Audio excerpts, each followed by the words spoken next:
நீதியில் நிலைத்திருந்தேன். உம் திருமுகம் நான் காண்பேன். உயிர் தெழும்போது உம் சாயல திருப்தியாவே.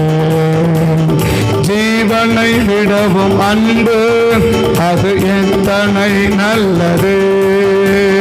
ஜீவனை விடவும் அன்பு அது எத்தனை நல்லது. புகழ்ந்திடுமே என் உதடு, மகிழ்ந்திடுமே என் உள்ளோ. புகழ்ந்திடுமே என் உதடு, மகிழ்ந்திடுமே என் உள்ளோ. புகழ்ந்திடுமே உதடு, மகிழ்ந்திடுமே என் உள்ளோ. ஜீவனை விடவும் அன்பு அது எத்தனை நல்லது. ஜீவனை விடவும் அன்பு அது எத்தனை நல்லது. என் உதடே மகிழ்ந்திடுமே என் உள்ளோ. புகழ்ந்திடுமே என் உதடு, மகிழ்ந்திடுமே என் உள்ளோ. ஜீவனை விடவும் அன்பு அது எத்தனை நல்லது. ஜீவனை விடவும் அன்பு அது எத்தனை நல்லது. புகழ்ந்திடுமே என் உதடு, மகிழ்ந்திடுமே என் உள்ளோ. புகழ்ந்திடுமே என் உதடு, மகிழ்ந்திடுமே என் உள்ளோ. ஜீவனை விடவும் அன்பு அது எத்தனை நல்லது. ஜீவனை விடவும் அன்பு அது எத்தனை நல்லது. புகழ்ந்திடுமே என் உதடு, மகிழ்ந்திடுமே என் உள்ளோ. புகழ்ந்திடுமே என் உதடு, மகிழ்ந்திடுமே என் உள்ளோ. தேவனை நம்ம துதிக்கும் போது நம்முடைய உள்ளம் மாத்திரமல்ல, தேவனுடைய உள்ளம் சந்தோஷப்படணும். நம்ம சந்தோஷமாக தேவனை துதிக்கணும். நம்ம ஆண்டவரை சந்தோஷமாக நம்ம துதிக்கணும். ஆண்டவரை நம்ம சந்தோஷமாக நம்ம துதிக்கணும். நம்ம என்ன செய்யணும்? ஆண்டவரை சந்தோஷமாக நம்ம துதிக்கணும். அந்த சந்தோஷமாக துதிக்கிறது எதை வச்சு இருக்கும் அப்படின்னா, ஸோ தேவன் எந்த அளவுக்கு அந்த துதியில் சந்தோஷப்படுகிறான், ஆண்டவர் எந்த அளவுக்கு சந்தோஷப்படுகிறான். இப்போ துதிக்கிறதுனால நம்ம மாத்திரம் சந்தோஷமாயிடக்கூடாது. நம்ம சந்தோஷமாக துதிக்கிறோமா என்றது கர்த்தருக்கு தெரியும். நம்ம சந்தோஷமாக துதிக்கிறோமா, இல்லை ஒரு பெயர் அளவில் உதட்டளவில் துதிக்கிறோமா, இல்லை உள்ளத்தின் ஆழத்திலிருந்து துதிக்கிறோமான்றது யாருக்கு தெரியும்னா தேவனுக்கு தெரியும். நம்ம உதட்டளவில் துதிக்கும்போது அது தேவனை ஒரு நாளும் என்ன செய்யாதுன்னா சந்தோஷப்படுத்தாது. உள்ளத்திலிருந்து தேவனை துதிக்கும்போது அது என்ன செய்யும்னா தேவனை சந்தோஷப்படுத்தும். அப்போ அந்த தேவனை சந்தோஷப்படுத்துகிற ஒரு நிலையில் இருந்து நம்ம என்ன செய்யணும்? ஆண்டவரை துதிக்கணும். ஆண்டவரை நம்ம துதிக்கணும். உயிர் வாழும் நாட்கள் எல்லாம் நம்ம துதி பண்ணணும். இன்னொரு வழியில் சொன்னால், நாசியில் சுவாசமுள்ள யாவும் தேவனை துதிப்பதாகன்னு சொல்லும். நாசியில் சுவாசமுள்ள யாவும் தேவனை துதிப்பதாக. அப்போ ஒரு மனிதனுக்கு ஜீவன் இருக்குது அப்படின்னாலே அவன் என்ன செய்யணும்? ஆண்டவரை துதிக்கணும். ஆண்டவரை துதிக்கணும். ஒரு மனிதனுக்கு ஜீவன் இருக்குது, என் ஆசையில் சுவாசம் இருக்குது அப்படின்னா அவங்க யாராக இருக்கணும்? ஆண்டவரை துதிக்கணும். ஆனால் அதனால தான் ஆண்டவரை இயேசு சொல்லுவார் லூக்கா 9 மரித்தோர் தங்கள் மரித்தோரை அடக்கம் பண்ணட்டும், நீங்கள் என்னை பின்பற்றி வாங்கன்னு சொல்லுவார். மரித்தோர் தங்கள் மரித்தோரை அடக்கம் பண்ணட்டும், நீங்கள் என்னை பின்பற்றி வாருங்கள். அதற்கு இயேசு அதுக்கு முடிக்கிற வசனம் கூட, வேறொருவனை அவர் நோக்கி என்னை பின்பற்றி வா என்றார். அதற்கு அவன், ஆண்டவரே, முன்பு நான் போய் என் தகப்பனை அடக்கம் பண்ண எனக்கு உத்தரவு கொடுக்க வேண்டும் என்றார். அதற்கு இயேசு, ஒரு மரித்தோர் யாருன்னா உண்மையிலே மரித்தோர் இல்லையா. ரெண்டாவது ஒரு மரித்தோர் இருக்கிறாங்க. அவங்க யாருன்னா தேவனை துதிக்காதவர்கள், தேவனை ஆராதிக்காதவர்கள், தேவனை பின்பற்றாதவர்கள். மரித்தோர் தங்கள் மரித்தோரை என்ன செய்யட்டும், அடக்கம் பண்ணட்டும். அங்கே ரெண்டு மரித்தோரை சொல்கிறார். ஒரு மரித்தோர் யாருன்னா உண்மையிலே சுவாசம் நின்று போன கூட்டம், அந்த ஜீவன் போன கூட்டம். மற்றொன்று யாருன்னா ஆண்டவரை துதிக்காத கூட்டம், ஆண்டவரை ஆராதிக்காத கூட்டம். அப்போ அந்த ஆண்டவரை ஆராதிக்காத, ஆண்டவரை துதிக்காத கூட்டத்தை ஆண்டவர் சொல்கிறது என்ன அப்படின்னா மரித்தோர் லிஸ்ட்டில் தான் வைக்கிறான். ஆனால் சங்கீதக்காரன் சொல்லுவார், நாசியில் சுவாசமுள்ள யாவும் கர்த்தரை துதிப்பதாக நீட்டார். நாசியில் சுவாசமுள்ள எதுக்கெல்லாம் சுவாசம் இருக்குதோ அதெல்லாம் என்ன செய்யணும்னா ஆண்டவரை துதிக்கணும் அப்படின்னு. அப்போ ஆண்டவரை துதிக்கிறது ஒரு பகுதி. இந்த ஆண்டவரை எப்படி கூட துதிக்கலாம் அப்படின்னா ஏதோ ஒரு கடமைக்காகவும் நம்ம ஆண்டவரை துதிக்கலாம், ஒரு கட்டளைக்காக. சுவாசமுள்ள யாவும், சங்கீதம் கடைசி 150 கடைசி 6வது வசனம், 150 வசனம், 150வது சங்கீதம் 6வது வசனம். சுவாசமுள்ள யாவும் கர்த்தரை துதிப்பதாக. சுவாசமுள்ள யாவும், யாருக்கெல்லாம் சுவாசம் இருக்குதோ அவங்களெல்லாம் என்ன செய்யணும், ஆண்டவரை துதிப்பறாங்கன்னு சொல்லிட்டார். அப்போ யார் துதிக்க மாட்டாங்கன்னா சுவாசம் இல்லாதவர்கள் என்ன செய்ய மாட்டாங்க, துதிக்க மாட்டாங்க. அந்த துதிக்காத ஒரு கூட்டத்தை தேவன் எங்கே வச்சிருக்கிறார்னா ஒரு மரித்தோர் லிஸ்ட்டில் தேவன் வச்சிருக்கிறார். அதான் லூக்கால சொல்லிட்டார், மரித்தோர் தங்கள் மரித்தோர் என்ன செய்யட்டும், அடக்கம் பண்ணட்டும், நீ என்னை பின்பற்றி வான்றா. அப்படின்னு என்ன அர்த்தம், நீ ஜீவன் உள்ளம்பா, ஆனால் ஜீவன் இல்லாதவங்க, ஜீவன் இல்லாத கூட என்ன பண்ணிடாத, நீ இப்போ கலக்காத, ஜீவனுள்ள என்னோடு கூட என்ன செய், நீ இரு. இப்போ நம்ம அந்த கூட்டத்தில் இருக்க வாய்ப்பில்லை. எந்த கூட்டத்தில் தேவனை துதிக்காத ஒரு கூட்டத்தில் இருப்பதற்கு வாய்ப்புகளை நம்ம ஆண்டவரை ஸ்தோத்திரம் பண்ணுறோம்.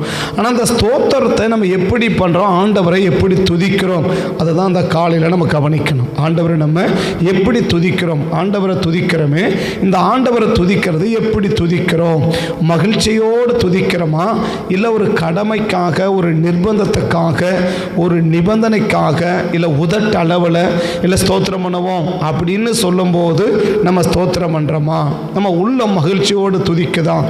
துதிக்கிறதுனால உள்ள மகிழ்ச்சி அடையக்கூடாது, மகிழ்ச்சி அடைந்து தேவனை துதிக்கணும். பாடல் வரைக்கும் என்ன செய்யலாம்னாக்கா, துதித்திடுமே என் உதடு மகிழ்ந்திடுமே என் உள்ளன்னு பாடலாம். ஆனால் துதி எப்படி வரணும் அப்படின்னா இன்னைக்கு அப்படியே அதை உல்டாவாக மாறி போச்சு. என்னன்னா துதிக்கிறதுனால ஒரு கூட்டம் சந்தோஷப்பட்டு போயிடுச்சு, சேர்றாங்க. அது தவறு. அந்த துதியை தேவன் என்ன செய்கிறது இல்லைன்னா ஏற்றுக்கொள்ளுகிறது இல்லை என்பதை நம்ம புரிஞ்சுக்கணும். துதிக்கிறதுனால ஒரு கூட்டம் என்ன செய்யுது, சந்தோஷம் அடைஞ்சு போயிடுச்சு. அந்த துதியில் தேவன் சந்தோஷம் அடைய மாட்டார். மாறாக மகிழ்ச்சியோடு என்ன செய்யணும், கர்த்தரை துதிக்கணும், மகிழ்ச்சியோடு ஆண்டவரை துதிக்கணும், சந்தோஷத்தோடு ஆண்டவரை என்ன செய்யணும், துதிக்கணும். அப்போ நான் சந்தோஷமாக துதிக்கிறதுக்கும், இல்லை ஒரு நிர்பந்தத்தோடு துதிக்கிறதுக்கும், இல்லை ஒரு கடமைக்காக துதிக்கிறதுக்கும் என்ன வித்தியாசம்? எப்படி நான் துதிக்கிறதுல சந்தோஷப்படுறேன்னா, இல்லை சந்தோஷப்பட்டு துதிக்கிறேன்னா எப்படி நான் கண்டுபிடிச்சிக்கிறது? இப்போ நம்ம தேவனை ஸ்தோத்திரம் பண்ண இல்லையா, ஸ்தோத்திரம் பண்ணுறது நான் சந்தோஷத்தினால ஆண்டவரை ஸ்தோத்திரம் பண்ணுறேன்னா, இல்லை என்னுடைய உள்ளம் மகிழ்ச்சி அடைந்து நான் ஸ்தோத்திரம் பண்ணுறேன்னா, இல்லை ஸ்தோத்திரம் பண்ணுறதுல மகிழ்ச்சி அடைகிறேன்னா, ரெண்டுக்கு அர்த்தங்கள் வேறு இல்லையா. இப்போ என்ன வரலாம், உள்ளத்துக்குள்ளே நான் தேவனை துதிப்பதை குறித்து எந்த ஒரு எஃபெக்டுமே இல்லாத என்ன சில கடமைக்காக ஸ்தோத்திரம் நாங்கள் சர்ச்சுக்கு போயிட்டு வந்துட்டோம் அப்படின்ற மன நிறைவோடு என்ன செய்யணும், நம்ம சாலை வீட்டுக்கு போகலாம், அது ஒரு பாடம். ஆனால் மறுபக்கம் என்ன, உள்ளம் நிறைந்து உள்ள மகிழ்ச்சினால் நிறைந்து ஆலயத்துக்கு ஆண்டவரை ஆராதித்து கடந்து போகணும். அது ரெண்டாவது நிலை. இது ரெண்டு வெவ்வேறு அர்த்தங்கள். முதல் நிலையில் தேவன் என்ன செய்யறதுன்னா திருப்தி அடைகிறது இல்லை, திருப்தி அடைகிறது இல்லை. எதை வச்சு, நான் ஸ்தோத்திரம் பண்ணுறதுனாலையோ துதிக்கிறதுனாலையோ பாடி ஆராதிக்கிறதுனாலையோ தேவன் என்ன செய்ய, ஏன் உள்ள என்ன செய்யாது, நான் வேணா மகிழ்ச்சி அடைஞ்சு போகலாம், ஆனால் தேவன் அதை என்ன செய்ய மாட்டான்னா மகிழ்ச்சி அடைய மாட்டான். துதி யாரை மகிழ வைக்கிறதுக்குன்னா நம்மளை சந்தோஷப்படுத்துறதுக்கு இல்லை, அது தேவனை சந்தோஷப்படுத்துறதுக்கு. அதனால தான் சங்கீதம் 22:3 இப்படி வாசிக்கிறோம். என்ன வாசிக்கிறோம், சங்கீதம் 22:3 இப்படி வாசிக்கிறோம், இஸ்ரவேலின் துதிகளுக்குள் வாசம் இருக்கிற தேவரீர் நீர் பரிசுத்தர் அப்படின்னு, இல்லையா? அப்ப துதி அப்படின்னுட்டா அவரால் என்ன செய்ய முடியாது, இருக்க முடியாது. அவர் துதியில ரொம்ப சந்தோஷப்பட்டுருவான். எப்படின்னா, இன்றைய காலகட்டத்தில் சின்ன பிள்ளைகளுக்கு ஒரு சாக்லேட் கட்டின எப்படி சந்தோஷப்படுவாங்க, அவ்வளவு சந்தோஷப்படுறோம். அதை போல ஆண்டவருக்கு ஸ்தோத்திரம் அப்படி துதி செலுத்த ஆரம்பிச்சுட்டா எப்படி ஆயிடுவார்னா ரொம்ப சந்தோஷமாயிடுவார். ஆனால் வெறும் துதி மாத்திரம் என்ன செஞ்சிடாதுன்னா அவரை சந்தோஷப்படுத்திடாது. அதான் முடிக்கும். நான் உதட்டினால துதிப்பது மாத்திரம் ஆண்டவர் என்ன செஞ்சிடாதுன்னா சந்தோஷப்படுத்திடாது. என் உள்ளம் சந்தோஷத்தினால துதிக்கும் போது தான் அது ஆண்டவரை என்ன செய்யும், சந்தோஷப்படுத்தும். அது ஆண்டவரை என்ன செய்யும், சந்தோஷப்படுத்தும். அப்போ இன்னைக்கு ஆண்டவரை சந்தோஷப்படுத்த நம்ம துதிக்கிறோமா, இல்லை நம்ம சந்தோஷம் அடைவதற்காக நம்ம துதிக்கிறோமா, இல்லை துதிச்சுட்டு சந்தோஷப்பட்டு போயிடுறோமா? என்ன செய்கிறோம், ஞாயிற்றுக்கிழமை வருவோம், உட்காந்து 2 பாட்டு பாடுவோம், எளிமை 2 பாட்டு பாடுவோம், ஆராதிச்சிடும், ஒரு செய்தி கேட்க காணிக்கப்படுறோம், எங்கே போயிட்டு வந்துட்டோம், நாங்கள் சர்ச்சுக்கு போயிட்டு வந்துட்டோம். அந்த திருப்தியோடு கூட போவோம்னா இந்த ஆராதனையில் இப்படி ஆராதிக்கிறவர்களுக்கு மேலே தேவன் என்ன அடைகிறது இல்லை, சந்தோஷப்படுகிறது இல்லை என்பது வேதத்தின் ஆதாரமாக இருக்கிற உண்மை, வேதத்தினுடைய ஆதாரமாக இருக்கிற உண்மை. அப்போ நான் சந்தோஷமாக துதிக்கிறேன்னா, இல்லை நான் சந்தோஷம் இல்லாமல் நான் துதிக்கிறேனா, இல்லை துதிக்கிறதுனால நான் சந்தோஷப்பட்டு போகிறேன்னா, இல்லை சந்தோஷத்தினால துதிக்கிறேனான்றதை நான் எப்படி கண்டுபிடிச்சிக்கிறது? 2 வித்தியாசம். என்ன வித்தியாசம் தெரியணும்? நான் துதிக்கிறதுல சந்தோஷப்படுற கூட்டமா, இல்லை சந்தோஷம் வர்றதுனால தேவனை துதிக்கிற கூட்டமா? துதிக்கிறதுல சந்தோஷப்படுற கூட்டமாக இருக்குமானால் நிச்சயமாக ஒரு பெருத்த ஆசீர்வாதத்தை அவங்க என்ன செய்ய முடியாதுன்னா பெற முடியாது. துதிக்கிறதுனால சந்தோஷப்பட்டா இல்லையா, அப்போ காலையில் ஜெபத்துக்கு வந்திருக்கோம் இல்லையா, ஆனால் காலையில் சர்ச்சுக்கு போயிட்டு வந்துட்டோம். ஸோ நான் தவறைவான சொல்லவில்லை, நீங்கள் தவறு எடுத்துக்கூடாது. ஸோ அது என்ன செய்யணாக்கா, அதில் மாத்திரம் நான் திருப்தி அடைவேன் அப்படின்னா அதில் தேவன் என்ன செய்கிறது இல்லை, திருப்தி அடைகிறது இல்லை, தேவன் சந்தோஷப்படுகிறது இல்லை. வேணா நான் என்ன செய்யலாம், மகிழ்ச்சியாக வந்து போகலாம். எங்கே காலையில் ஜெபத்துக்கு போயிட்டு வந்துட்டோம், ஞாயிற்றுக்கிழமை ஆராதனைக்கு போயிட்டு வந்துட்டோம், உபவாச ஜெபத்துக்கு போயிட்டு வந்துட்டோம், ஜாமக்கால ஜெபத்துக்கு போயிட்டு வந்துட்டோம், முக்கியஸ்தர் கூட போய் வந்துட்டோம் என்று நான் என்ன செய்யலாம், திருப்தி அடையலாம். ஆனால் தேவனை எது திருப்திப்படுத்துமா? என் துதி தேவனை திருப்திப்படுத்துமானால் அவர்களை தான் தேவன் என்ன செய்ய விரும்புகிறார்னா அவர்கள் கேட்காமலேயே அவர்களை ஆசீர்வதிக்க விரும்புகிறார். இது என் துதி தேவனை சந்தோஷப்படுத்துமானால் நான் கேட்காமலேயே என்னை தேவன் ஆசீர்வதிக்க விரும்புகிறார். அதான் காலையில் உன்னை கேட்காமலே உன்னை என்ன செய்ய விரும்புகிறேன், உன்னை ஆசீர்வதிக்க விரும்புகிறேன். நீ கேட்க வேண்டிய அவசியமே இல்லை, என்னை ஆசீர்வதிங்க அப்படின்னு கேட்க வேண்டியது இல்லை.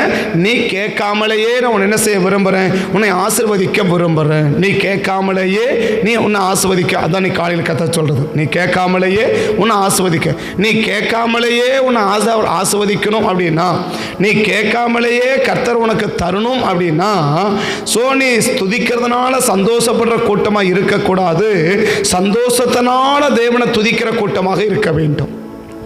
சந்தோஷத்தினால தேவனை துதிக்கிற கூட்டமாக இருக்கணும் இல்லையா? சந்தோஷமா தேவனை துதிக்கிற கூட்டமாக இருக்கணுமே ஒழிய துதிக்கிறதுல சந்தோஷப்படுற கூட்டமாக இருந்துடக்கூடாது. 2 வித்தியாசம் புரிஞ்சுக்கோங்க. துதிக்கிறதுல சந்தோஷப்படுற கூட்டமாக இருந்தால் நிச்சயமாக நீ ஆசீர்வாதத்தை கேட்டாலும் கிடைக்காது, ஆசீர்வாதத்தை விரும்பினாலும் கிடைக்காது.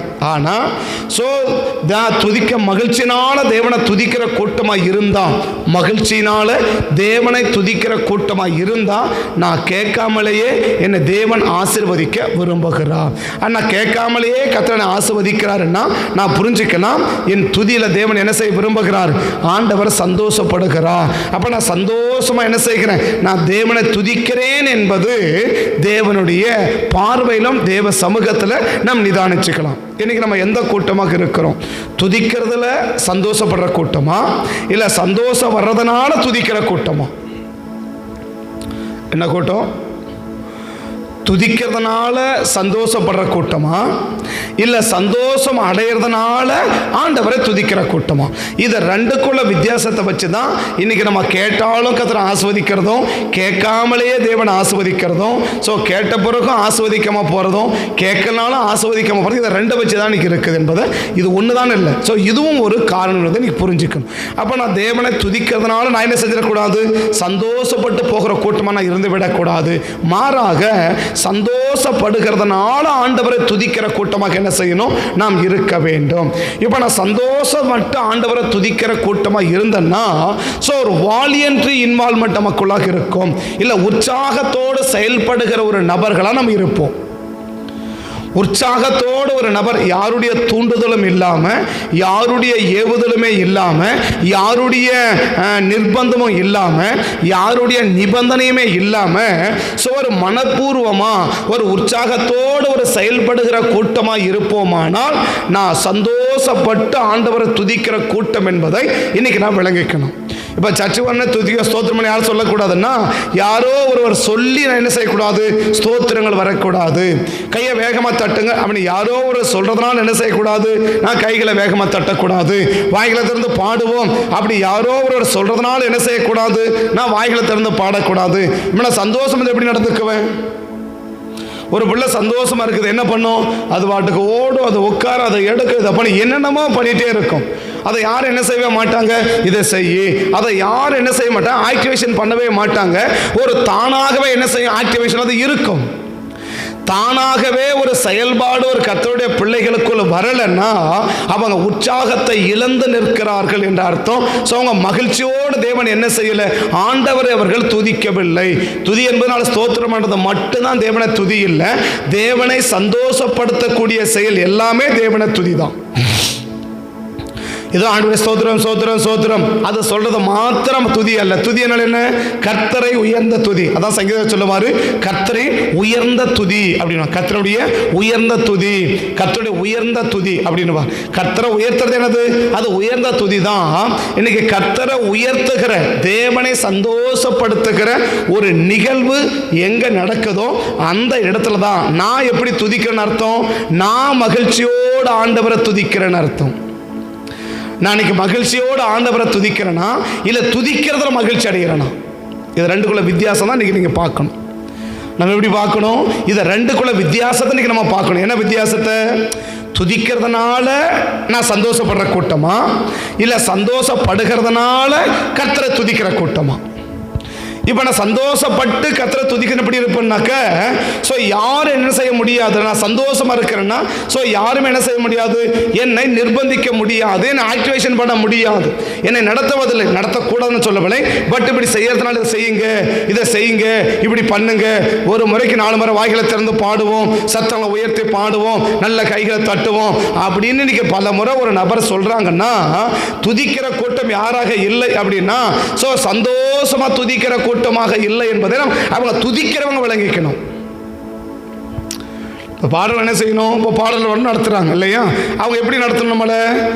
அவங்க நம்மளை பார்க்கும்போது அவங்க உற்சாகமாயிடணும். யாரு? பாடுறவங்களை பார்த்து, பாடுகிறவர்களை பார்த்து பாடுகளை நடத்துகிறவனா என்ன உற்சாகம் அடைஞ்சிடணும். அதுதான் வேதம். ஆத்திரக 4ஆம் அதிகாரத்தில் ஆரோனை பார்க்கும்போது, மோசையை பார்க்கும்போது ஆரோனை உள்ள மகிழ்ச்சி அடையுமா? யாத்திராக 4ஆம் அதிகாரத்தில் ஆண்டவர் சொல்லுவார். என்ன சொல்லுவார் அப்படின்னா, உன்னை பார்க்க, உன்னை சந்திக்க ஆரோன் வருகிறார். ஆரோன் நல்லா பேசுகிறவன், உன்னை காணும் போது அவன் உள்ளம் மகிழும். கோபம் உண்ட கோபம் கத்திர பிடிக்கிறாரு, பயங்கர டென்ஷன்ல இருக்கிறாரு. லேவியனாகிய ஆரோனோட சகோதரன் அல்லவா? அவன் நன்றாய் பேசுகிறவன் என்று அறிவேன். அவன் உன்னை சந்திக்க புறப்பட்டு வருகிறான். உன்னை காணும் போது அவனை பார்க்கும்போது நீ சந்தோஷப்படுவான்னு சொல்லல இல்லையா? மோசே யாரு? ஒரு பிரசங்கி. யாரு? அவன் நல்லா பேசுகிறவன் என்று அறிவேன் இல்லையா? வசனம் தெரியுது, அவன் நன்றாய் பேசுகிறவன் என்று அறிவேன். அப்ப மோசே யாரு? குட் பிரீச்சர், ஒரு அருமையா பிரசங்கம் பண்றவர். இப்ப அவரை பார்க்கும்போது யாருடைய மகிழமா? மோசையை பார்க்கும்போது, மோசையும் ஆரோனை சந்திக்கிறாங்க. ஆரோனை பார்க்கும்போது மோசையோட மகிழல, ஆனா மோசையை பார்க்கும்போது ஆரோனோட என்ன செய்யுமா? மகிழமா. அப்படின்னா இப்ப யாரை பார்த்து யார் உற்சாகம் அடையணும்? இப்ப யாரை பார்த்து யார் உற்சாகம் அடையணும்? பாடுகிறவளை பார்த்து பாடல் நடத்துறவங்க உற்சாகம் அடைஞ்சிடணும். பிரசங்கம் கேட்குறவங்கள வச்சு பிரசங்கம் பண்ணுறவங்க உற்சாகம் பண்ணிடணும். இன்றைக்கி பிரசங்கம் கேட்கற பார்த்து பிரசங்கம் பண்ணுறவங்களுக்கு தொண்டையும் போயிடும், ஆவி அடைக்கிறது, பிரசங்கமே நின்று போயிடும். பார்த்தீங்களா? சரி அப்படி உட்காந்துருப்பாங்களே, அவங்கள பார்த்து என்ன ஆகிடும், முழு பிரசங்கமும் மொத்தமும் போயிடும். பார்த்தியா? அந்த மாதிரி உட்காரக்கூடாது. பிரசங்கத்தை கேட்குறவங்கள பார்த்து பிரசங்கம் பண்ணுறவன் என்ன ஆகிடணும், உற்சாகம். மதம் பைபிள் சொல்லுது, மோசே ஆரோனை பார்ப்பான், உன்னை பார்க்கும்போது ஆரோன் உள்ளம் என்ன செய்யும், மகிழும். அப்ப நீ எப்படி இருக்கிறேன்றது எதை வச்சு தெரியும், உன்னுடைய செயல்பாடுகளை வச்சே தெரியும். இப்போ பாடு நடத்துறாங்கன்னா உங்களை சத்தமா பாடுங்க, வாயில திறந்து பாடுங்க, நல்லா கையை தட்டி பாடுங்க அப்படின்னு சொல்லக்கூடாது. நீங்க தட்டுற கையை யாரை உற்சாகப்படுத்திடணும், பாடுறவனை நிற்கவே வைக்கக்கூடாது, பாடுறவனை செய்யக்கூடாது, நிற்கவே வைக்கக்கூடாது. அவன் குதிக்க ஆரம்பிச்சிடணும். ஏன் அப்படின்னா அங்கே குதிக்கிற குதிவனை ஆக்கிடணும்.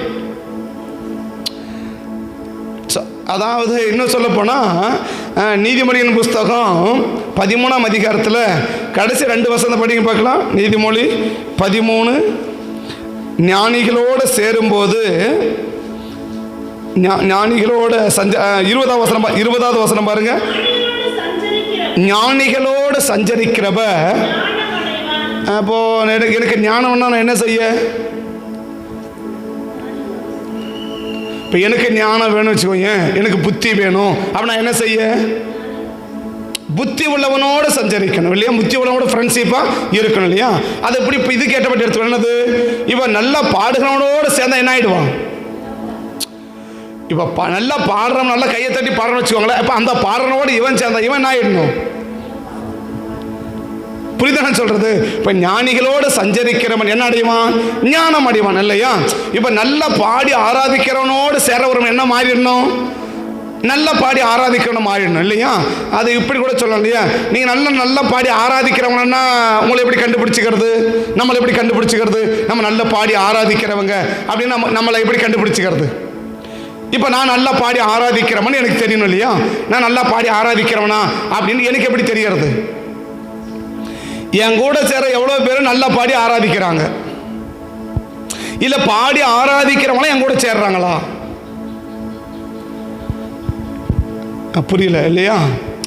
இப்போ நான் நல்லவன், இப்போ ஞானிகளோடு சஞ்சரிக்கிறவன் என்ன அடைவான், ஞானம் அடைவான் இல்லையா. இப்போ பாடி ஆராதிக்கிறவனோடு சேரம் என்ன அடைவான், பாடி ஆராதிக்குவான் இல்லையா. நல்ல பிரசங்கம் பண்ணுறவனோடு சேர்ந்து என்ன ஆகுமா, பிரசங்கம் பண்ணுவான் இல்லையா. அதுக்கெல்லாம் அடுத்த வார்த்தை சொல்லுது, அது கொஞ்சம் நல்ல வார்த்தை தான். மூடனோட சேர்றவன் அவ்வளவுதான்.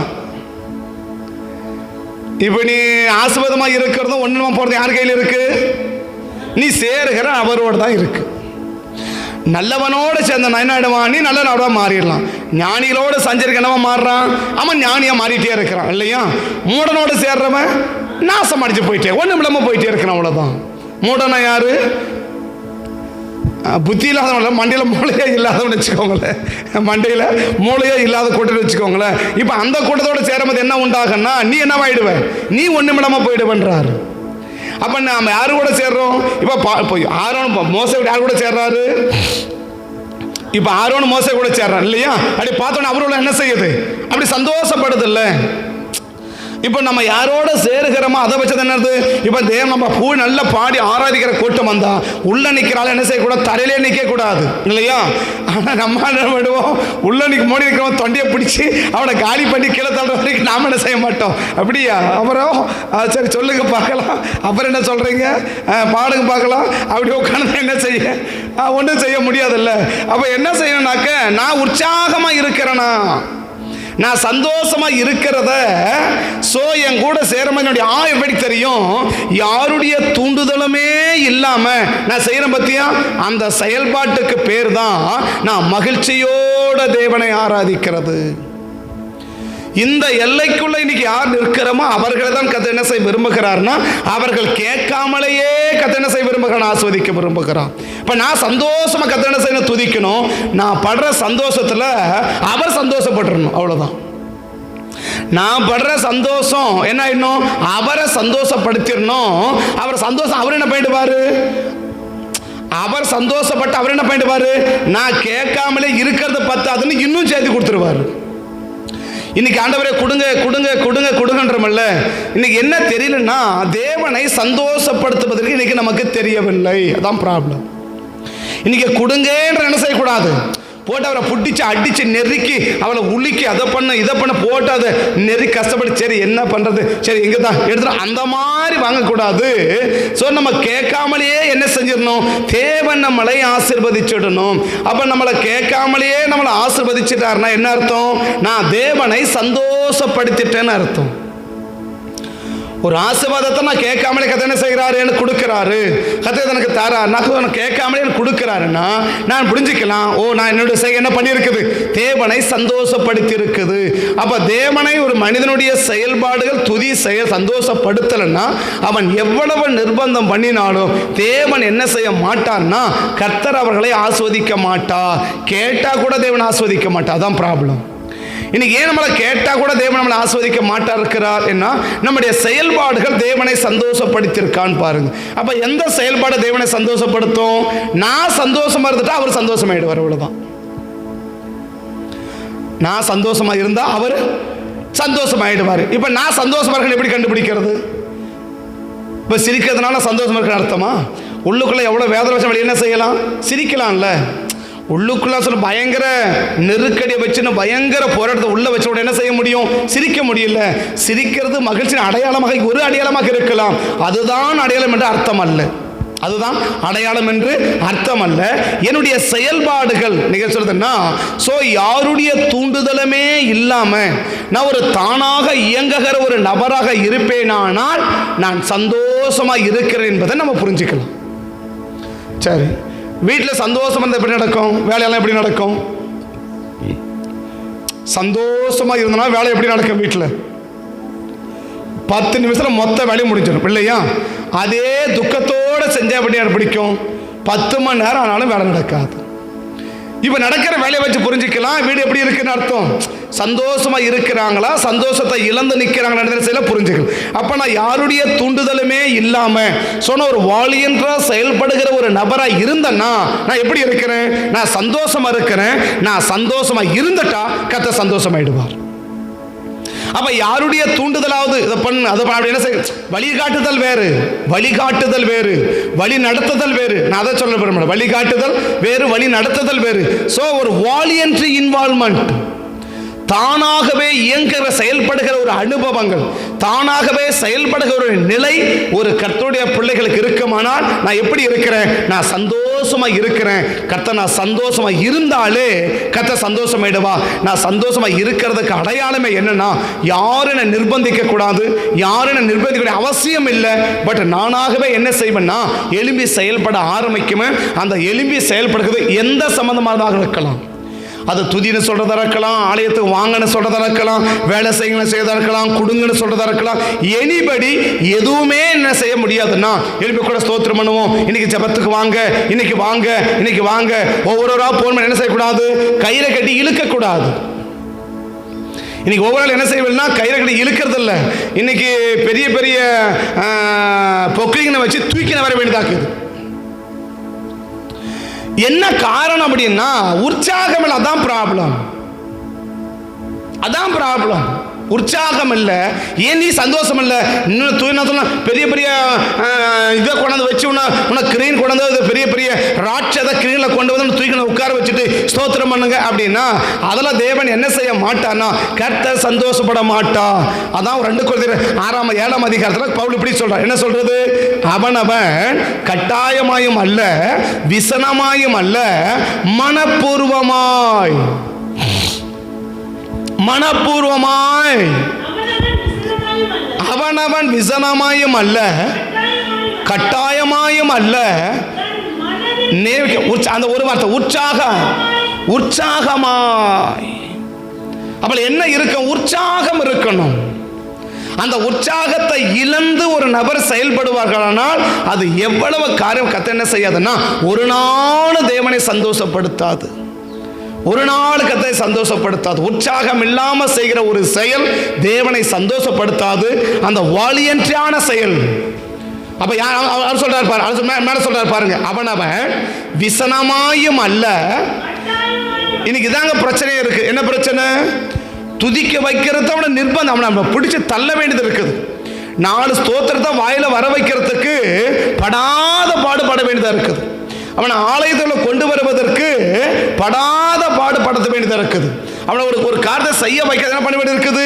படாத பாடம் அவனை படித்து அதுக்கு பிறகு என்ன செய்யுதுன்னா அப்படி நான் சொல்லுவாங்க, தானா பழக்கிற பழனுடைய டேஸ்ட் எப்படி இருக்கும்? ரொம்ப நல்லா இருக்கும் இல்லையா?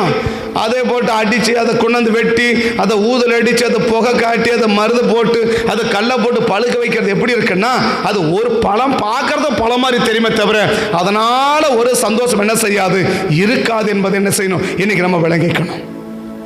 இன்னைக்கு நம்ம விளங்கிக்கணும். தேவ சமூகத்தை நம்ம என்ன செய்யணும்? விளங்கிக்கணும். அப்ப இன்னைக்கு வாலியன்றான ஒரு செயல்பாடுகள் தானாகவே முன்வந்து செயல்படுகிற செயல்பாடு என் வாழ்க்கையில் இருக்குமானால் அதில் கர்த்தர் சந்தோஷப்படுவார். அந்த சந்தோஷம் என்ன செய்யனாக்க தேவனை அவன் கேட்காமலேயே இருக்கிற ஆசீர்வாதத்தோடு கூட இன்னொரு ஆசீர்வாதத்தை சேர்த்து கொடுப்பதற்கு தேவன் ஆயத்தமாக இருக்கிறார். 2 சாமுவேலின் புஸ்தகத்துக்கு நல்ல ஒரு சிறந்த காரியமாக இருக்கும் என்னுடைய கணிப்பு.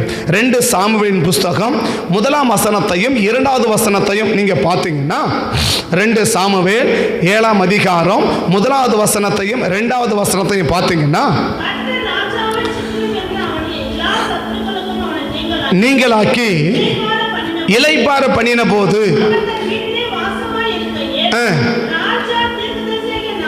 நாத்தானை நோக்கி பாரும், கேதுரு மரங்களால் செய்யப்பட்ட வீட்டிலே நான் வாசம் பண்ணுகையில் தேவனுடைய பெட்டி திரைகளுக்கு நடுவே இருக்கிறது என்றான்.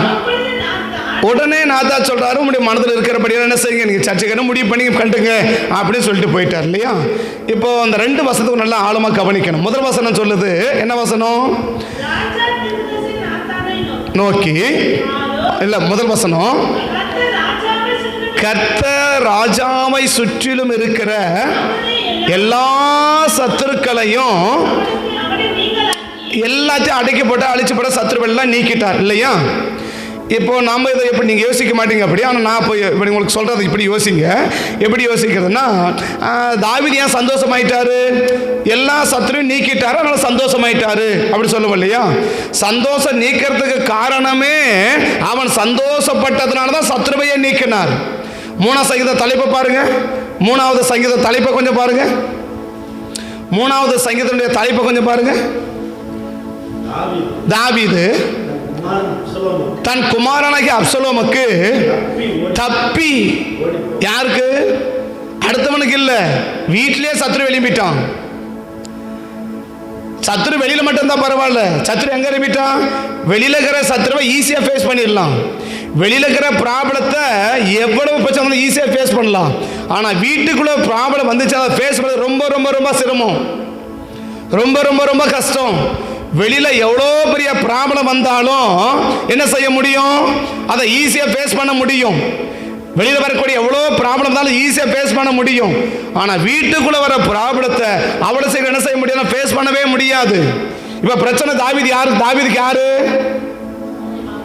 சொந்த குடும்பத்தில் பிரச்சனை இருந்து போச்சு இல்லையா? இவன் அங்க பாடுறாரு, என்ன பாடுறாரு? என் சத்துருக்களை எல்லாம் கர்த்தர் நீங்களாக்கிட்டாரு அப்படின்னா எப்ப நீங்களாக்குறாரு? எவ்வளோ பிரச்சனை வந்தாலும் அவன் எங்க போகிறான்? அந்த உற்சாகம் எங்க நேர போறாரு? எங்க போறாரு? அந்த மலையில போய் உட்கார்ந்து அங்க தோத்திரம் பண்ணிட்டு 2 சாமுவேல் 15 பாருங்க, வெறும் கால்நடையா நடந்தவர் எங்க போறாரு பாருங்க? ஒலிவ மலைக்கு போறாரு பாருங்க. அவர் என்ன மலைக்கு போறாரு பாருங்க? முகத்தை மூடி வெறுங்காலால் நடந்து அழுது கொண்டு எங்க போற? அந்த மலை என்பது என்ன? கிறிஸ்துவே அந்த மலை, அந்த ஒலிவ மலைக்கு, அந்த ஒலிவ மலை தேவனுடைய சமூகம், தேவனுடைய இடம். ஏன் எவ்வளவு நெருக்கடி வந்தாலும் அந்த வாலியன்ட் இன்வால்வ்மெண்ட் இன்னைக்கு தேவ சமூகத்தை பார்த்து அவனை பண்ணி நெருக்க வேண்டியதா இருக்குது. ஒரு முறைக்கு 7 அறிவிப்பு கொடுக்க வேண்டியது இருக்குது. இதை தனிப்பட்ட போன் பண்ணி போனி வாங்க, நீங்க வாங்க, நீங்க வாங்க, நீங்க வாங்க, வாங்க ஐயா, வாத்தியார் ஐயா என்ன செய்ய வேண்டியது இருக்கு? வெத்தலை பாக்கு வச்சு அழைக்க வேண்டியதா இருக்குது ஒவ்வொருத்தரையும். ஏன்?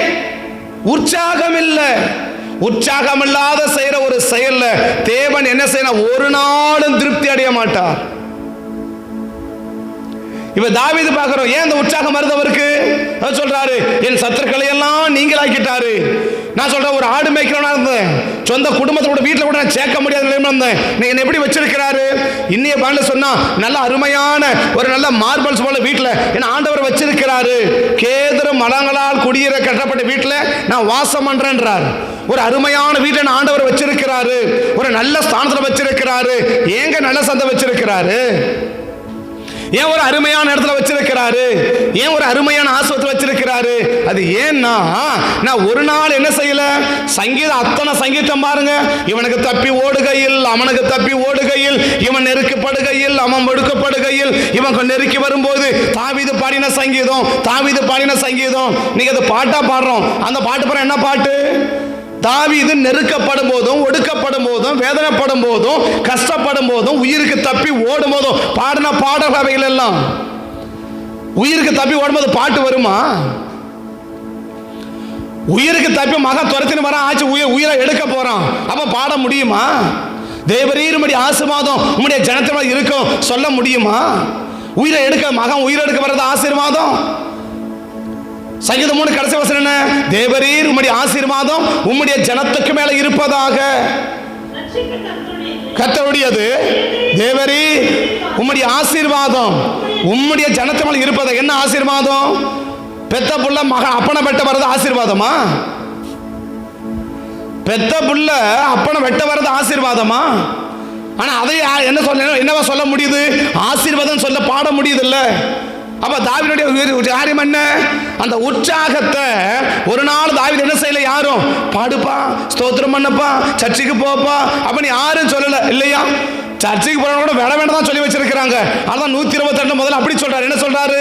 ஆலயத்துக்கு போவோம் வாருங்கன்னு அவர் எனக்கு சொன்ன போது என்ன ஆயிட்டேன், நான் துள்ளி குதிச்சிட்டேன்றாரு. என்று சொன்ன போது நம்ம பைபிள், இந்த பைபிள் தான் அப்படி இருக்குது. நிறைய பேர் பைபிள் எப்படி தெரியுமா? கர்த்தருடைய ஆலயத்துக்கு போவோம் வாருங்கன்னு சொன்ன போது எனக்கு எட்டிக்காயை சாப்பிட்டது போல இருக்குதுன்றாங்க, பாவக்காய் சாப்பிட்டது போல இருக்குது. நிறைய பேர் பைபிள் அப்படிதான் இருக்கு. எப்படி?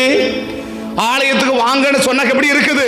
பாவக்காயை நிறைய, 1 கிலோ பாவக்காயை ஒன்னா வச்சு சாப்பிடுங்கன்னு சாப்பிடுற மாதிரியே இருக்குது. நிறைய பேர் பைபிள் அப்படிதான் இருக்குது. ஆனா ஒரு சில பைபிள் என்னவா இருக்குது? கர்த்தருடைய ஆலயத்துக்கு போவோம் வாருங்கன்னு சொன்ன போது என்ன வந்துச்சு? சந்தோஷம். அது ஒரு சில பைபிள்ல. ஆனா நிறைய பேர் பைபிள் எப்படி இருக்குது? கர்த்தருடைய ஆலயத்துக்கு போவோம் வாங்கன்னு சொன்னாக்க 1 கிலோ பாவக்காயை பச்சைக்காயை கொடுத்து அப்படியே சாப்பிடுங்க அப்படின்னு சொல்ற மாதிரி எழுதி நிற்குது. ஏனுக்கு கர்த்தரை கேட்ட உடனே ஆஸ்வதிக்கல தெரியுமா? ப்ராப்ளம். எங்க பார்த்து உற்சாகம் அடைகிறோம்? எங்க பார்த்து உற்சாகமா இருக்கிறோம்? எதை செய்யறது உற்சாகமா இருக்கிறோம்? எதை செய்வதற்கு நம்ம உற்சாகமா இருக்கிறோம்? ஆனா எதை செய்ய மட்டும் உற்சாகமா இல்லாம இருக்கிறோம். அதை யார் பார்க்கிறார்? அதை கர்த்தர் பார்க்க மாட்டாரா? நான் எந்த செயலை செய்ய உற்சாகமா இருக்கிறேன், நான் எங்க போறது உற்சாகமா இருக்கிறேன், எதுக்கு நான் உற்சாகமா இருக்கிறேன், அதை கர்த்தர் பார்க்க மாட்டாரா? ஏதோ ஞாயிற்று வந்து நான் தோத்திரம் போட்டு போட, ஓ கத்த தோற்றம் ஆவி நிரம்பிட்டேன், அந்நிய பாசை பேச 7 பாயை கிழிச்சிட்டேன், 7 பாயில 900 பாயை கிழிச்சாலும் ஒன்றும் நடக்க போறது இல்லை. பாயை வேணா மாத்தலாம், வேற என்ன மாத்த? என்ன சொல்ற உற்சாக வாலி என்றா நீ செய்யறது என்ன? யாருடைய தூண்டுதலுமே இல்லாம, யாருமே நிர்பந்திக்காம, யாருமே உன இது பண்ணாம நீயாகவே செயல்படுகிற காரியம் என்ன சொல்லு பார்க்கலாம். அப்படியேதான் இருக்கா? வழிநடத்தல் வேறு. நான் வழிநடத்தல் பத்தி தவற சொல்லவில்லை. வழிநடத்தல் அவசியம், கட்டாயம் வழிநடத்தல் தேவை.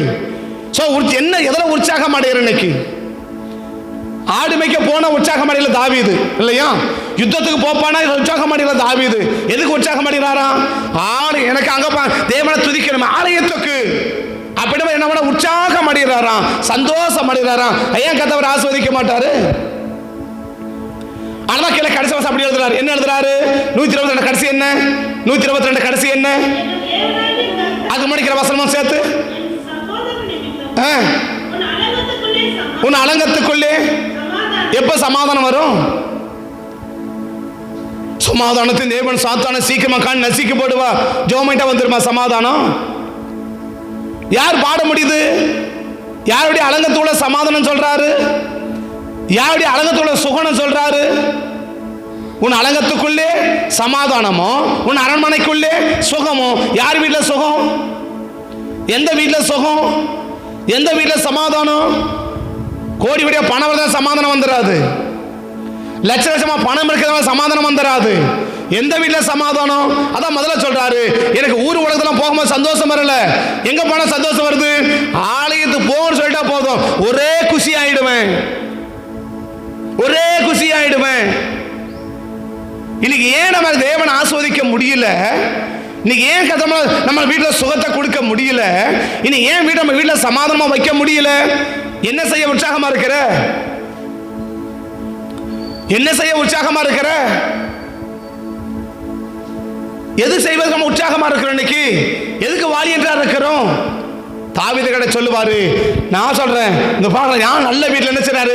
நல்ல வீட்டில் வச்சிருக்கிறாரு, சந்தோஷமா இருக்கிறாரா? பாரும் கேதுரு மரங்களால் கட்டப்பட்ட வீடுகளில் நான் என்னமா இருக்கிறேன்? வாசமா. இவர சந்தோஷமா சொல்றாரா துக்கமா சொல்றாரா? எங்க நான் என் ஆண்டவர் நல்ல வீட்டில் வச்சிருக்கிறான்றது சந்தோஷமா துக்கமா? இந்த ஆண்டவர் நல்ல வீட்டில் வச்சிருக்கிறார், இது சந்தோஷமா துக்கமா? சந்தோஷம். இப்ப இவர் சந்தோஷப்பட்ட அவர் சந்தோஷப்படுறார், அவ்வளவுதான். அப்ப இவர் சந்தோஷம் எப்படி வருது? இவர் சந்தோஷமா இருக்கிறது எப்படி தெரியுது? அடுத்த வாசனை என்ன பேசுறாரு பாரும், கேதுரு மரங்களால் செய்யப்பட்ட வீட்டிலே நான் வாசமா இருக்கையில் தேவனுடைய பெட்டி திரைகளுக்கு மத்தியில் என்ன செய்யுது? இருக்குது. ஆனா என்ன செய்யல? எனக்கு அது விருப்பம் இல்ல. நான் என்ன செய்ய விரும்புறேன்? அந்த திரையை மாத்தி ஏதாவது ஒண்ணு செய்ய விரும்புறேன். கர்த்தரே வேணான்னு சொல்றாரு. கர்த்தர் வேணான்னு சொல்லிட்டார் இல்லையா? இப்ப நான் சொல்றேன், நீ செய்யறது அடுத்த கட்ட பிரச்சனை. நீ எதெல்லாம் உற்சாகம் அடையிற? இப்ப ஒண்ணு ஓகேப்பா, சரிப்பா, கட்டுப்பா, அப்படியே சொன்னாரு, வேணான்னுட்டார்ல. இப்ப தேவன் என்ன விரும்புற? எதை பார்க்கிறாரு? உன் மனசு என்னதான் மனசு இருக்கு? உனக்கு எதில் தான் நீ விருப்பம் கொள்ற? நீ எதில் தான் உனக்கு விருப்பம் இருக்குது? எதாவது இன்ட்ரெஸ்ட் இருக்கு உனக்கு? என்ன செயலை செய்ய உனக்கு இன்ட்ரெஸ்ட் இருக்கு? எதுக்கு உனக்கு விருப்பம் இருக்குது? எதை நீ உற்சாகமா இருக்கிற? நம்ம செய்ய சொல்லல இல்லையா? இப்ப ஆபரகமா வீசா கொண்டு போய் வெட்டினாரா? வெட்டிட்டாரா என்ன? ஆபரகமா வீசா கொண்டு என்ன பண்ண? மோரியா மலையில வெட்டிட்டாரா? இல்ல, கதை வேணான்னு சொல்லிட்டார்ல. ஆனா ஆண்டவர் எதை பார்க்கிறாரு? நீ உற்சாகம் அடைகிறியா? நான் உன்னை சொன்னா அதை செய்யறதுக்கு நீ உற்சாகமா இருக்கிறியா? இங்க சொன்னதை செய்யறதுக்கு உற்சாகமா இருக்கிறியான்னு பார்க்கிறாரு. ஆனா அங்க என்ன பார்த்தாரு? சொல்லாமலே செய்ய உற்சாகமா இருக்கிறியான்னு பார்க்கிறாரு. 22 என்ன? சொன்னதை செய்வதற்கு உற்சாகம் அடைகிறியான்னு பார்த்தாரு இல்லையா? ஆபிரகாம் அதிகாலையில் எழுந்து ஆகம் என்ன அடையிட்டாரு? ஓ, என் பிள்ளைய வெட்டுமா? ஓகே, அப்படி கையை தூக்கிட்டார்ல, நல்ல வேலைப்பா, இதோட ஒரு தொல்லை கழிஞ்சிச்சு. அப்படியா? யாருக்கு நான் செய்யறேன்? கர்த்தர் சொன்னார் நான் செய்யறேன், அவ்வளவுதான். இல்லையா? உற்சாகம் ஆயிட்டார்ல. இங்க தாவீது என்ன? சொல்லாமலே செய்ய உற்சாகம் ஆயிட்டார்ல. ஒன்னு சொல்றதை செய்யறதுக்காவது உற்சாகம் அடையணும், இல்ல சொல்லாமலே செய்வதற்காவது உற்சாகம் அடையணும். இந்த ரெண்டு உற்சாகம் இல்லைன்னா நம்முடைய செயலை கர்த்தர் சந்தோஷப்படவில்லை என்பதை புரிந்து கொள்ளுங்கள். ஒன்னு சொல்றதை செய்யறதுக்காக என்ன அடையணும்? உற்சாகம் அடையணும் இல்லையா? இப்ப தாவீது 122 பாசம் என்னது? கர்த்தருடைய ஆளுக்கு அவர் போக முடியல இல்லையா? ஆனா கர்த்தருடைய ஆளுக்கு போவோம் வாருங்கள் என்று அவர்கள் எனக்கு சொன்ன போது, அப்ப என்ன முடிவு? ஒரு சுயமா டிசைஷன் எடுக்கிற முடியல அவர் இல்ல. ஒரு வயது சின வயதா இருக்கலாம், இளம் வயதா இருக்கலாம், இல்ல எனிபடி ஏதோ சம் ப்ராப்ளம் இல்லையா? கர்த்தருடைய சர்ச்சைக்கு போகணுன்றதுக்கு அவரை என்ன செய்ய முடியல, முடிவெடுக்க முடியாத ஒரு நிலை, அப்படித்தானே? கர்த்தருடைய ஆலயத்துக்கு போவோம் வாருங்கள் என்று அவர்கள் எனக்கு யார் சொல்லியிருக்கணும்? ஒன்னு ஈசாய் சொல்லியிருக்கணும், இல்ல அபிரதாபு சொல்லியிருக்கணும், எலியாபு சொல்லியிருக்கணும், சம்மா சொல்லி யார் அவனு சொல்லியிருக்கணும் இல்லையா? இப்ப யாரோ ஒருவர் என்ன சொல்லியிருக்கணும்? அப்ப தாவீது யாரு? ஒரு சுயமா முடிவெடுக்க முடியாத ஒரு நிலை. அப்ப என்ன ஏக்கம் உள்ள? யாராவது கூப்பிட மாட்டாங்களா? யாராவது போலான்னு சொல்ல மாட்டாங்களா? அப்பா கூப்பிட மாட்டாரா? அன்னைக்கு யாராவது கூப்பிட மாட்டாரா? சும்மா துணைக்கு வாடா போனா கூட என்ன பண்ணிடுவேன்? நான் போயிடுவேன் இல்லையா? சரிடா, இந்த பேக தூக்கடா, நான் சர்ச்சைக்கு போகணும்னு சொன்னா கூட என்ன பண்ணிடுவேன்? என்ன சர்ச்சைக்கு நீ வான்னு கூப்பிட தேவையில்ல. சர்ச்சைக்கு நான் போறேன், நீ என்ன பண்ணிக்கோ, என் பேக தூக்கின்னு வாடா அப்படின்னு சொன்னா கூட என்ன பண்ணிடுவேன்? போயிடுவேனே. இதை செய்டா, நான் சர்ச்சை கூட்டணும்னு சொன்னா கூட என்ன பண்ணிடுவேன்? நான் செஞ்சிருவேனே. இதை பண்றான், அப்பதான் உன சர்ச்சை கூட்டணும்னு சொன்னா என்ன பண்ணிடுவேன்? செஞ்சிருவேனே. முதல்ல பார்த்தீங்கன்னு வச்சுக்கோங்களேன், நாங்கள் சின்ன பிள்ளையாக இருக்கும்போது எங்ககிட்ட எங்கள் வேலை பார்த்து எங்கள் அம்மா ஒரு ஐடியா பண்ணுவேன். என்ன பண்ணுவேன்னா, ஞாயிற்றுக்கிழமை மேட்டிங் கூட்டின்னு போகிறேன். ஞாயிற்றுக்கிழமை என்ன செய்கிறேன், நான் மேட்டிங் கூட்டின்னு போகிறேன். அப்போ என்ன செய்யுங்க, இந்த வேலையை முடிச்சிட்டிங்கன்னா மதியம் மேட்டிங் உங்களை கூட்டின்னு போயிடுறேன். இப்போ கை கால் தங்குமா? நான் சொல்கிற வேலை சாதாரண சொல்லலை. ஒரு மலை மாதிரி கல்லை குச்சி வச்சுருப்பான். இந்த மலை மாதிரிக்கிற கல்லை நாங்கள் 12:30 மணிக்குள்ளே என்ன பண்ணி ஆகணும், அள்ளி கொட்டி ஆகணும். பக்கமே இல்லை, அது தூரம் கல். நாங்கள் ஓட்டணும் எங்கள் நிலமெல்லாம் ரொம்ப அங்கே அது போல் ஃபுல்லாக நிறைய கல்லுங்க. நான் சொல்ல மலை மாதிரி குச்சி வச்சுருப்பா. அந்த வாரம் ஃபுல்லாக என்ன பண்ணியிருப்பாங்க, அப்படியே குச்சி வச்சுருப்பாங்க. ஸோ என்ன பண்ணுவாங்க, எங்கிட்ட வேலை வாங்க என்ன ஐடியா, எங்ககிட்ட வேலை வாங்க என்ன ஐடியா? அவளுக்கு ஒரே ஐடியா என்னது, மத்தியானம் ஞாயிற்றுக்கிழமை மத்தியானம் மேட்டிங் கூட்டின்னு போகிறேன். ஞாயிற்றுக்கிழமை மத்தியானம் நிறைய பேர் மேட்டிங் தெரியாதால் நான் அப்படி சொல்கிறேன். சரியா இருக்குடா, அதனால தான் அப்படி சொல்கிறேன். மேட்டிங் கூட்டின்னு பண்ணிவிடுவோம். உடனே செய்யுது, காலை எடுக்கிற தட்டு. நான் சொல்கிறேன், நடக்க மாட்டோம், ஓடுவோம். ஓடி ஓடி என்ன பண்ணோம், அதுக்குள்ளே அந்த 12:30 மணிக்குள்ள டைமை பார்த்து நேரம். அப்போ வாட்செல்லாம் கிடையாது, கையில் வாட்செல்லாம் கிடையாது.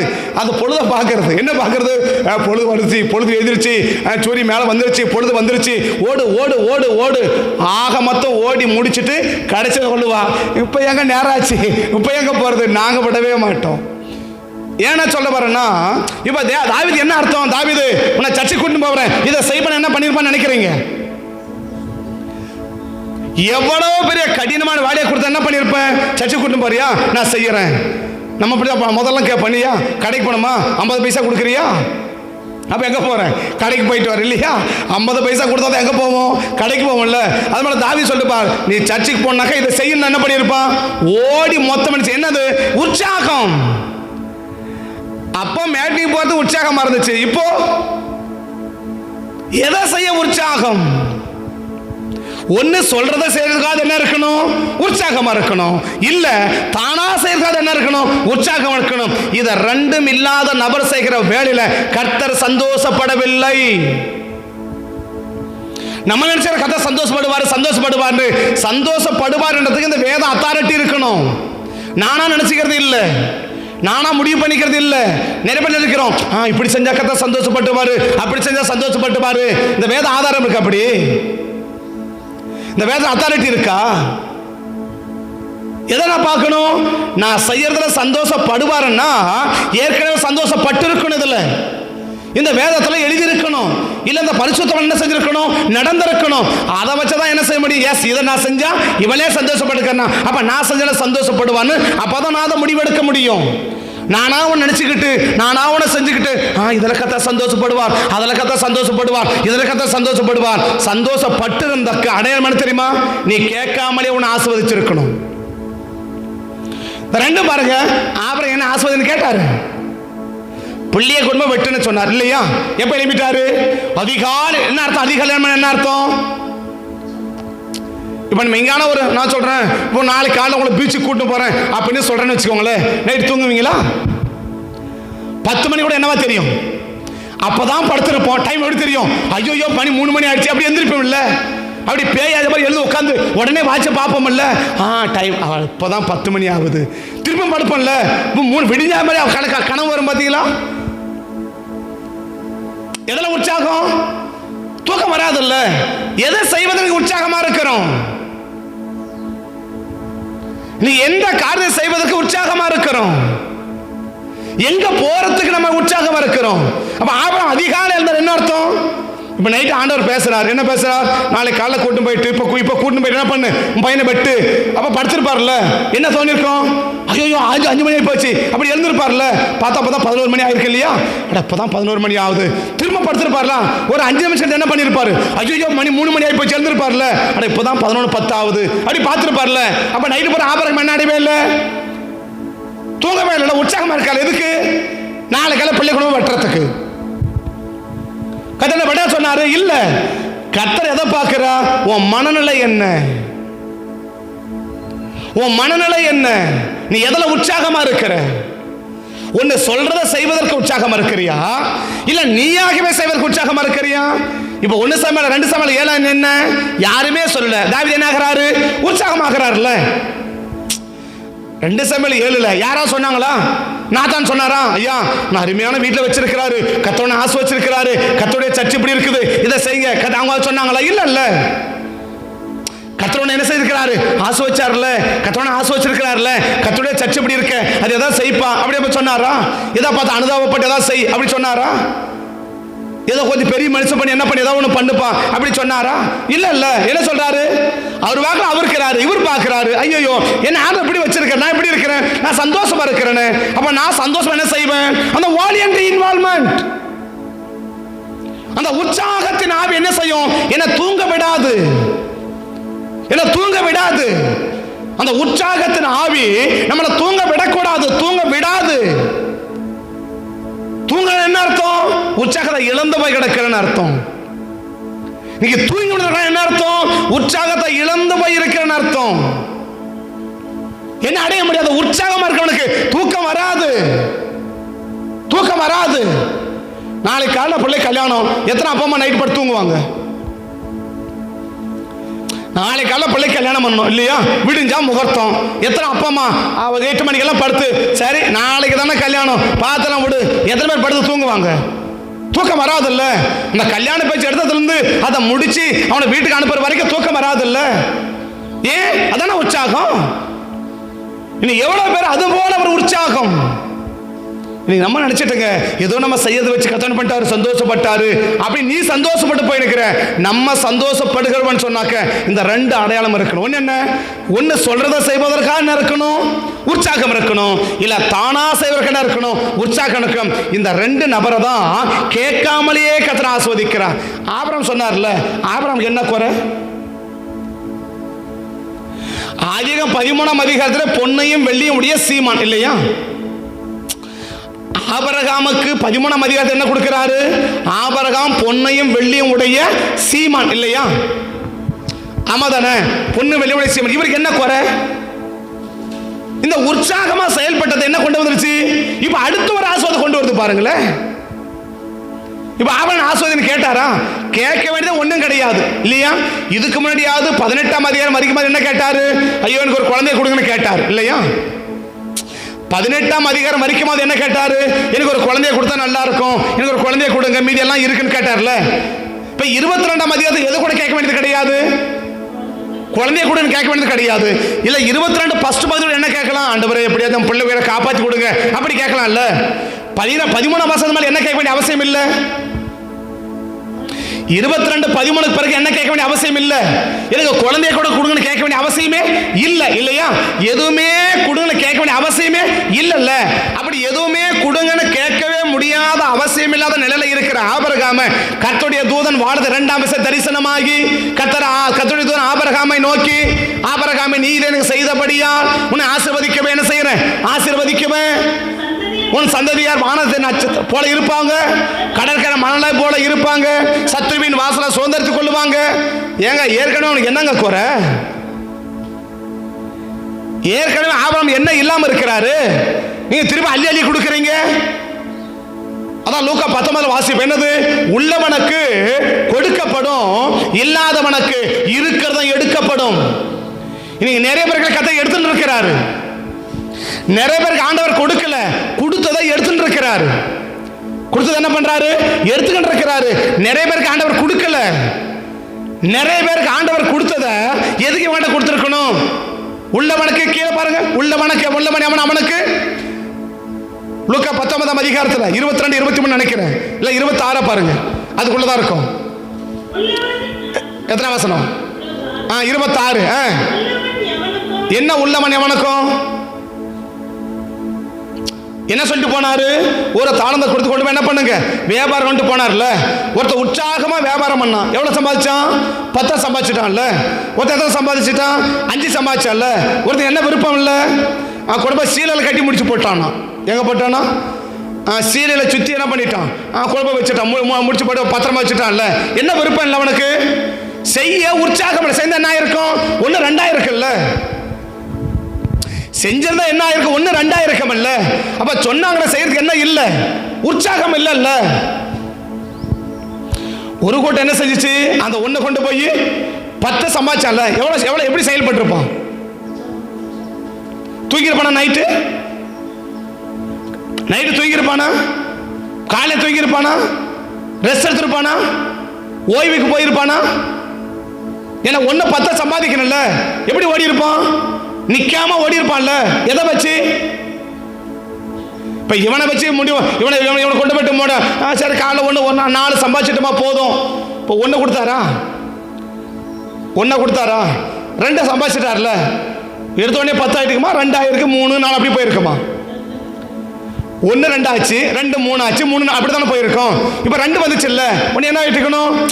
2 வந்துச்சு போதும், வந்தா கொடுத்துக்கலாம் போ. அப்படி மூட்டை கட்டி தூக்கி இருக்கணும்ல. அவன் எது வரைக்கும் ஓயவே இல்லை. அந்த ராஜா திரும்பி வர்ற வரைக்கும் என்ன செய்யவே இல்லை, அவன் ஓயவே இல்லைல்ல. 10ஓட அவன் நிற்கல. நான் சொல்ல இந்த ராஜா இந்த கொடுத்துட்டு போன பிரபு இன்னும் 1 மாசம் தள்ளி தானே இருக்கும். 10 11 மாறி இருக்கும், 11 15 மாறி இருக்கும், 15 20 மாறி இருக்கும். ஏன் ஓடுறான்? ஏன் ஓடுறான்? உற்சாகம். அதே காலகட்டத்தில் அவனுக்கும் கொடுத்தாரு. 1 கொடுத்தவன் 1 எப்படி மாற்ற முடிஞ்சிச்சு? 10 மாற்ற முடிஞ்சுல்ல. அதே காலகட்டம் தானே அந்த இன்னொருத்தன் கொடுத்தாரு. புரியுது நான் சொல்றது? எல்லா காலகட்டம் வெவ்வேறே, ஒரே காலகட்டமா? ஒரே காலகட்டம் தானே. ஒரே காலகட்டம் தானே. முதல்ல 10 பேருக்கு ஒரே காலகட்டம் தானே. ஒருத்தனவன் மாத்திட்டான், 10 மாத்திட்டான்ல. அதே கடைசிக்காரன் என்ன செஞ்சிருக்கணும்? 10 மாத்திருக்க முடியும் தானே. 1 10 மாத்திரவனுக்கு ஒருத்தன் முடியும்னா 1 சிலையில் முடிப்பாடு வச்சான்ல. இவனால 10 மாத்திருக்க முடியுமா? முடியாதா? முடியும் தானே. ஏன் முடியல? அவனால உற்சாகம் இல்லை. நீ என்ன சொல்றது, நான் என்ன செய்யறது? நீ சொல்லிட்டா நாங்க செஞ்சிருவோமா? நீ சொல்லிட்டா நான் செஞ்சிருவோமா? நாங்க யாரு? உட்கார்ந்துதான் பார்த்தாரு, பிடிக்கிட்டாருல. பிடிக்கிறார விட்டாரா? அந்த 1 கொடுத்தார புடுங்கினார விட்டுட்டாரா? சரிப்பா இது 1 நாள் வச்சுட்டு போட, தொலைஞ்சு போட அப்படி சொல்லி விட்டாரா? என்ன சொல்லிட்டாரு? எடுறா முதல்ல நீட்டார்ல. ஏன்? அவன் கையில எதுக்கு அது? அவன் கையில் அவன் எடாத. யாருக்கு கொடு? அந்த 10 ராத்திரோட கொடு. உடனே அவங்க கேட்கறவங்க இன்னொருத்தன் கேட்கறான், ஏங்க அவன் ஏற்கனவே 10 இருக்குங்க. சொல்றாரு, உள்ளவனுக்கு உள்ளதும் கொடுக்கப்படும், இல்லாதவனுக்கு உள்ளதும் எடுக்கப்படும். இன்னைக்கு எடுக்கப்படுத்திருக்கிறார், கொடுத்துட்டு இருக்கிறாரா? இன்னைக்கு கர்த்தர் கொடுத்துட்டு இருக்கிறாரா, எடுத்துட்டு இருக்கிறாரா? ஆபிரகாம் என்ன குறை? ஏற்கனவே ஒரு குறையும் இல்லை. எப்படி இருக்குது? எதுவுமே வேணும்னு கேட்க முடியாத நிலையில் அவர் இருக்கிறாரு. ஆனா என்ன கொடுக்கிறாரு? இல்லப்பா தான் இன்னும் வச்சுக்கோப்பா அப்படி கொடுத்தாருல்ல. இப்போ 2 Samuel 7 என்ன? அவர் ஏற்கனவே எதில் குடியிருக்கிறாரு? கேதுரு மதத்தில் குடியிருக்கிறார் இல்லையா? 1 லட்சம் தாளந்து தங்கத்தை சம்பாதிச்சு வச்சுட்டு உட்காந்துக்கிறாரு. எவ்வளவு? 1 லட்சம் தாளந்து தங்கத்தை சம்பாதிச்சுட்டு இப்ப சர்ச்சை கட்டுறேன்னு சொன்னார். எவ்வளவு சம்பாதிச்சு வச்சிருக்காரு? தேவனுடைய ஆலயம் கட்டுறேன்னு சொன்னார்ல, எவ்வளவு தங்கத்தை சம்பாதிச்சு வச்சுட்டு சர்ச்சை கட்டுறேன்னு சொன்னாரு. எங்க 1:26 என்ன? 1 லட்சம் தாளந்து தங்கம்ல. 1 லட்சம் ஒரு தாளந்து எவ்வளவு? 34.5 கிலோ. 34 1 லட்சம் போட்டு பெருக்கி பாருங்க, எத்தனை டன்னு, எத்தனை லாரியில ஏத்தலாம். இவ்வளவு அள்ளி வச்சு சர்ச்சை கட்ட சொன்னார்ல. ஏன் சொல்றாரு? இருக்குதுன்றதுனாலயா? இவ்வளோ தங்க கொடுத்துருக்கிறாருல்ல. அப்ப நான் என்ன செய்யிருக்கிறேன்? அந்த உற்சாகம் வந்துச்சு இல்ல. சரிப்பா, 1 லட்சம் தாளம் தங்க, அப்படியா கொண்டு போய் கட்டுப்பா அப்படியே சொன்னாரு. கொண்டு வச்சுட்டு வேலையை பாருப்பா, போப்பா, நீ என்னப்பா சர்ச்சை கட்டுறன்னு சொல்ற அப்படி சொல்லிட்டாருல்ல. இல்ல தாவீது, ஓகே, நிறைய தங்கம் வச்சுருக்கிறியா, அப்ப கொண்டு கட்டு, தங்கத்திலே கட்டிடு அப்படியே சொன்னாரு. நீ என்ன கட்டது போய் வேலையை பார்த்துட்டு போப்பா அப்படி சொல்லி முடிச்சுட்டாருல்ல. அப்ப கர்த்தர் என்ன பார்த்தாரு? இப்ப ஏற்கனவே சேர்த்து வச்ச தங்கமே 1 லட்சம் தாளந்து இல்லையா? இது அது இல்லாம இவனுடைய பர்சனல் சேமிப்பு எவ்வளவு? 120 தாளந்து இல்ல. 29 எவ்வளவு? 120 தாளந்து இல்ல. 1 நாளாக 26ல 1 லட்சம் தாளந்து இல்லையா? 1 நாளாக 29ல 120 தாளந்து இல்ல. புரியுதுங்களா? புரியலையா? ஏதாவது 1 நாளாக 26ல எவ்வளவு சேர்த்து வச்சார் சாலமோனுக்கு ஆலயம் கட்டுறதுக்கு? 1 லட்சம் தாளந்து பொன் இல்லையா? 10 லட்சம் தாளந்து வெள்ளி, எண்ணிக்கைக்கு அடங்காத வெங்கலம், இரும்பு, அது இதெல்லாம் சேர்த்து வச்சுட்டாரா? ஏதாவது புரியுதுங்களா? புரியலையா? 1 நாளாக 26ல எவ்வளவு சேர்த்து வச்சிருக்கிறாரு? 1 லட்சம் தாளந்து தங்கம் இல்லையா? 10 லட்சம் தாளந்து வெள்ளி, எண்ணிக்கைக்கு அடங்காத வெங்கலம், இரும்பு, மரம், அது இது நிபுணர்கள், மொத்த ஆளையும் சேர்த்து வச்சுட்டார்ல. சேர்த்து வச்சாரா சேர்த்து வைக்கலையா? வைக்கிறார்ல. இப்போ இவ்வளோ கொடுத்துருக்கிறீங்களே, சேர்த்து வச்சது ஆலய சேர்த்ததுக்கு இவ்வளவு இல்லையா? 1 நாளாக 29 தனி சேமிப்பு எவ்வளவு? 124 தங்கம், அப்படித்தானே? 3000 தாளந்து தங்கம் இல்ல, 120 டன் நான் சொன்னேன். 3000 தாளந்து தங்கம் இல்ல, 34 கிலோ போட்டு பெருக்கி பாருங்க எவ்வளவு வரும்? கிட்டத்தட்ட 120 டன். ஒரு டன்னுக்கு எத்தனை கிலோ? 1000 கிலோ. தனி சேமிப்பே இவ்வளவு இருக்குல்ல.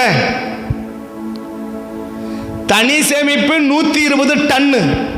ஸோ அந்த கிட்டத்தட்ட 3000 டன். எது 1,00,000 தாளது எவ்வளவு? 3000 டன் கிட்டத்தட்ட. நான் சொன்னேன் கிட்டத்தட்ட ஒரு 5,00,000 டன்னு தங்கத்தை வச்சிருக்கிறார். யாரு? தாவீது இல்லையா? கிட்டத்தட்ட 5000 டன் தங்கத்தை வச்சிருக்கிறார். யாரு? தாவீது. இவருக்கு என்ன குறை? இவன் கையில் காசு இல்லாத ஆளா? சாப்பாட்டு வழி இல்லாத ஆளா? சேர்த்து தங்கம் எவ்வளவு? கிட்டத்தட்ட 5000 டன் தங்கம் இல்லையா? இந்த 5000 டன் தங்கம் உள்ளவனுக்கு இப்ப கஷ்டம் வந்துட்டாரு. அதை செய்ய ஆரம்பிச்சிட்டல. அப்ப என்ன செய்யறேன்? இன்னும் கொடுக்க ஆரம்பிக்கிறேன். உனக்கு மட்டும் இல்ல, உன் சந்ததி முழுசு என்ன பண்ணிடுறேன், நான் ஆசீர்வதிக்கிறேன். ஏன் ஆசீர்வதிச்சாரு? என்ன கேட்டாரா? என்ன தாவீது, ஆண்டவரே என் பையனை ஆசீர்வதிங்கப்பா, என் பிள்ளைங்களை ஆசீர்வதிங்கப்பா, என் பிள்ளைங்களால படிப்பை கொடுங்கப்பா, என் பிள்ளைங்களுக்கு பணத்தை கொடுங்கப்பா, என் பிள்ளைங்களுக்கு வேலையை கொடுங்கப்பா கேட்டாரா? தாவீது எந்த பிள்ளைக்கு ஜெபம் பண்ணாரு? எந்த சாலமோனுக்கு ஜெபம் பண்ண? ஆண்டவரே என் பிள்ளைக்கு அதை கொடுங்க, என் பிள்ளைக்கு இதை கொடுங்க. எதை கேட்டாரு? எதை வச்சு தேவன் சாலமோனை ஆசீர்வதிக்கிறாரு? சாலமோன் மட்டுமல்ல, அவன் மகன் யோராம் எதை வச்சு, ரெகோபெயாம் எதை வச்சு ஆசீர்வதிக்கிறாரு? எசேக்கியாவை எதை வச்சு ஆசீர்வதிக்கிறாரு? யாரை வச்சு? எதை வச்சு? உங்க அப்பா தாவீதால. உங்க அப்பா தாவீதால 12 கோத்திரம் தான் எடுக்கணும். ஆனா உங்க அப்பா தாவீதுக்காக என்ன செய்யறேன்? 2 கோத்திரம் கொடுக்கறேன் வச்சுக்கப்போ இல்லையா? ஏன்? அவன் உற்சாகமா செயல்படுத நான் பார்த்தேன். அந்த உற்சாகம் என்ன செஞ்சிச்சு? தலைமுறை ஆசீர்வதிச்சுல்ல. தாவீதோட உற்சாக செயல்பாடு எது வரைக்கும் ஆரம்பிச்சிச்சு? அவன் தலைமுறை வரைக்கும் ஆஸ்வதிச்சுல்ல. ஏன்? உற்சாகம். அப்ப தேவன் எதை சந்தோஷப்படுறா? நான் சந்தோஷமா இருந்தா கர்த்தர் சந்தோஷமா இருப்பா. நான் சந்தோஷமா என்ன அடையாளம்? ஒன்றும் புரியல இல்லையா?